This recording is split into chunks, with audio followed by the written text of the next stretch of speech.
ಭಾರತದ ಪ್ರಥಮ ಮಹಿಳೆ ಪ್ರಧಾನಮಂತ್ರಿ ಇಂದಿರಾ ಗಾಂಧಿ ಆಚಾರಿ ಸೋತಿ ಪಿಚ್ಚಾಚಾರಿ ಸಿದ್ಧಾಂತ ಚಕ್ರವರ್ತಿ ಶಿಕ್ಷಾಗುರು ವಿದ್ಯಾನಂದ ಗುರುದೇವರಿಗೆ ದಿಲ್ಲಿ ಒಳಗೆ 5 ಎಕರೆ ಜಮೀನು ಕೊಟ್ರ ಅಲ್ಲಿ ಗ್ರಂಥಾಲಯ ನಿರ್ಮಾಣ ಮಾಡ್ತಕ್ಕಂಥ ಕಾರ್ಯ ಕುಂದು ಭಾರತಿ ಒಳಗ ಆಚಾರ್ಯ ವಿದ್ಯಾನಂದ ಮಾಡ್ರು.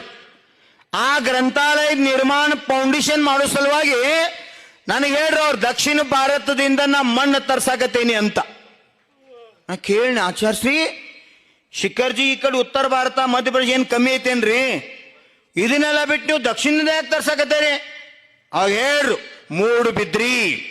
ಇವತ್ತು ಜೈನ ಸಾಹಿತ್ಯ ಜೀವಂತ ಐತೆ ಅಂದ್ರೆ ಅದಕ್ಕೆ ಮೂಲ ಸಿದ್ಧಾಂತ ಗ್ರಂಥ ಸಿಕ್ಕದ್ದು ದಕ್ಷಿಣ ಭಾರತ ಮೂಡು ಬಿದ್ರಿ. ಅದ್ರ ಇತಿಹಾಸ ಇಟ್ಟುಕೊಂಡ 3 ಊರದ್ದು, ಬೋಧ ಗ್ರಾಮದ್ದು, ಮಹೇಶ್ವರಿ ಗ್ರಾಮದ್ದು, ಕುಂತಲಗಿರಿದು, ಬಂಗಾರ ರಜತ ಸುವರ್ಣದ ಜೊತೆಗೆ ಒಂದು 3 ಕಲಶಗಳನ್ನ ನಿರ್ಮಾಣ ಮಾಡಿಸಿ ಒಂದು ರಥ ಬಿಟ್ಟಿದ್ರು. ಧರ್ಮ ಪ್ರಭಾವನಾರಿ ಅಲ್ಲಿ ಅಂತ ರಥ ಬಿಟ್ಟ. ಆ ರಥದಾಗ ಇಲ್ಲಿದು ಮಣ್ಣ ಹೋದ್ ದಕ್ಷಿಣ ಭಾರತ್, ಕರ್ನಾಟಕ ಮತ್ತು ಮಹಾರಾಷ್ಟ್ರ ಕುಂತಲಗಿರಿ ಎಲ್ಲಿ ಅವ್ರು ದೀಕ್ಷಾ ತಗೊಂಡ್ರು ಆ ಭೂಮಿ ಹಿಡ್ಕೊಂಡ ಅವರ ನಿರ್ಯಾಣ ಇರ್ತಕ್ಕಂಥ ಭೂಮಿ ಮಣ್ಣು ತಗೊಂಡ ದಿಲ್ಲಿ ಒಳಗ ಶಿಲಾನ್ಯಾಸ ಮಾಡ್ತಕ್ಕಂಥ ಸಂದರ್ಭದಲ್ಲಿ ಮಣ್ಣು ಹಾಕಿದ್ರು.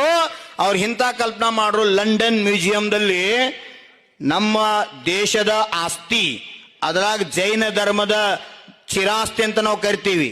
ಯಾವತ್ತು ನಾವು ರತ್ನತ್ರಯ ಪ್ರಾಪ್ತಿಗೋಸ್ಕರ ಆಚಾರ್ಯ ಪೂಜ್ಯಪಾದ್ರು 3 ಸೂತ್ರಗಳನ್ನ ದರ್ಶನ್ ಪಾಠದಲ್ಲಿ ಹೇಳ್ಯಾರು.